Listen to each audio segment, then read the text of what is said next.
Hi, welcome to Hindsight is 2020. It is a life coaching experience based on past experiences for a New Year's resolution. Am I sitting on the floor? I am sitting on the floor, and that's okay because I feel so comfortable and relaxed, and that is part of my New Year's resolution is to be more intentional about my wellness. So the first thing that I am going to introduce here for the Hindsight is 2020 workshop is to talk to you about the 8 dimensions of wellness. So on the screen, you will see the 8 dimensions of wellness. As you can read here, you have social, intellectual, financial, spiritual, emotional, environmental, physical, and occupational. I found that these are the 8 guideposts that are going to help me be more intentional about my wellness. I want to look at these 8 things. I want to kind of compartmentalize them, but then also look at them holistically and see how each one of these contribute to a more well-rounded way of being. Okay, so because it's the beginning of January, a lot of us are amped up to get in shape. That is like the lifelong New Year's resolution for me. I know we like to make fun of the people and we're like, oh, look at the gym. It's so busy because it's January and then it kind of dies off. That is me.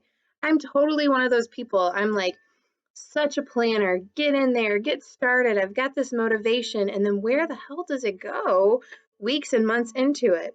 So I started to think about it like, okay, if I really want to do this and I really want to put my mind to it, what is it that's stopping me from hitting my goals? What is it? And so I am going to go back and look at some of the past things. I am going to think, okay, the past 3 years I've gone to the gym really hard at the beginning of January. And then what kills it? Why do I die off? Why am I talking about the gym? Because the first component that I'm going to talk about in the 8 dimensions of wellness is the physical component. It's the beginning of January, and if you are like me, you want to eat right, you want to feel good. And so I'm really wanting to start the whole workshop and starting on physical. So today in this video, I'm just going to talk about the physical component of wellness. Okay, so like I said, we're going to talk about the physical component of wellness here. And I think one of the major reasons that I have failed in the past is because I do tend to compartmentalize too much. So what I mean by that is, if you're looking at these kind of 8 components, I am a go-getter, absolutely. I can plan. I do find that when I'm motivated, I can get many things done.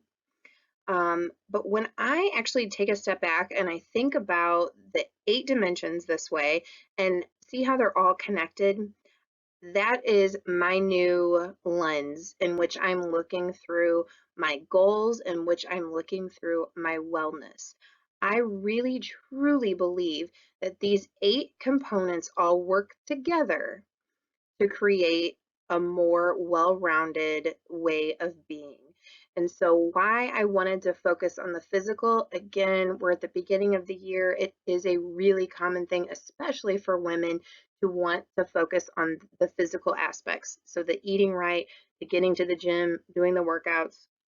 I'm not going to talk about the specific plan, and menu, diet, all of that. But what I am going to talk about is why we fail. And hindsight is 2020, the things that we learn and how we can apply them to a better future. Better future, but also a better right now. I don't know if any of you have ever read any books by Brene Brown, but she is a shame researcher. She talks about just airing out your dirty laundry, saying, the thing that you want to change the most and saying it to people. So if I were to tell you right now that I want to lose weight, I'm not happy with my weight, I'm putting it out there in the universe instead of saying, you had a baby 8 months ago, like it's okay, you'll get to it. There's so many different ways to look at it. And I have always been the person to say, I need to lose weight. And then the people around me, this is just an example, the people around me will say, oh, well, you eat really good, or, oh, I know that you go to the gym all the time, or you did just have a baby, or you've had a lot of stress going on. I love you. I love you for saying those things to me. Thank you. I appreciate that. I know that it's well meaning, it's only good intent, but it's also a way of like comforting yourself and comforting the person. And so we become complacent. That was me. I'm not lazy. I'm not complacent, but I have heard that over many, many years. People making excuses for me and me being the type of person like, oh yeah, thanks. Yeah. Thanks for cutting me some slack. Now, here's the distinction that I want to make. Be compassionate. So compassionate looks more like you had a baby 8 months ago. Also, you have a baby who's not sleeping very well at all. So you're not getting the sleep that you need. That is me being graceful and compassionate with myself. I'm not making an excuse though. That is the distinction. Okay. For me, yours is going to look different, of course, obviously. Let me give you another example, talking about like in the physical realm of wellness here, but another example of excuses. So, how many times have you gone on this diet or that diet, whether it's a fad or it's something that's been around for many years, like Weight Watchers or something like that? But how many times have you failed? 90% of the times. I have no idea. I'm just making it up because I'm going by my own experience. I've tried different diets. And here's what happens. I am all or nothing. Give me restrictions. I need restrictions. So, going through this journey, I have found that diets that give you cheat days do not work for me because those are my excuses. So, what happens is I'm going on my little journey of a diet, I'm eating very healthy, and then I read a book or I'm on Pinterest and it says you can substitute certain ingredients and you can have healthy pancakes, you can have healthy cake. Those are my excuses because then what happens is I eat the healthy cake and I'm like, okay, well, I can have that. So eventually I can just have some cake. And then the next day it's like, oh, well, I mean, I can just substitute something else and then I like go on this like weird slope, this downhill slope of making all of these weird excuses. And then I'm right back to where I started, or probably weighing even more. So that's like the whole yo yo dieting effect. That's how it's kind of contributed to my failures of dieting. And I think the reason that I like Whole30 so much is because it is so restrictive. And I learned through past experiences and the crap that I've done that that doesn't work for me. It doesn't work for me to make excuses. It doesn't work for me to have kind of like the gray area. I need the black and the white. I need the yes and the no. So my point is learn from your past. Why haven't things worked for you in the past? Apply that toward what you're trying to go toward. So I learned again, just to reiterate, I learned that the excuse part does not work for me.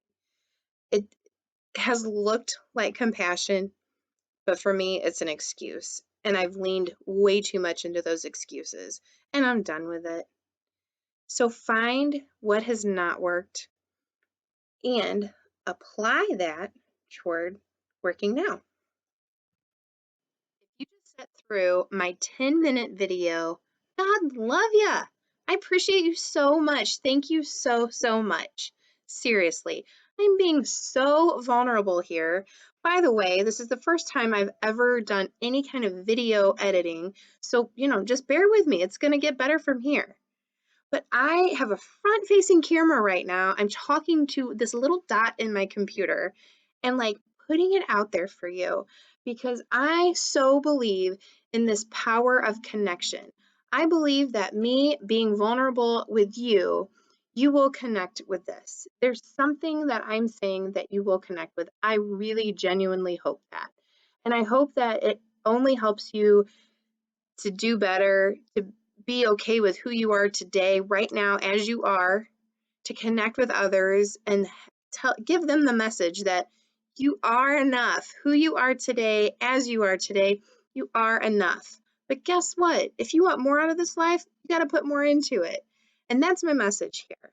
So please, every Saturday, I'm going to release a new video talking about each of the dimensions of wellness. Today was the physical stuff. Again, I hope you got something out of it. Thank you so much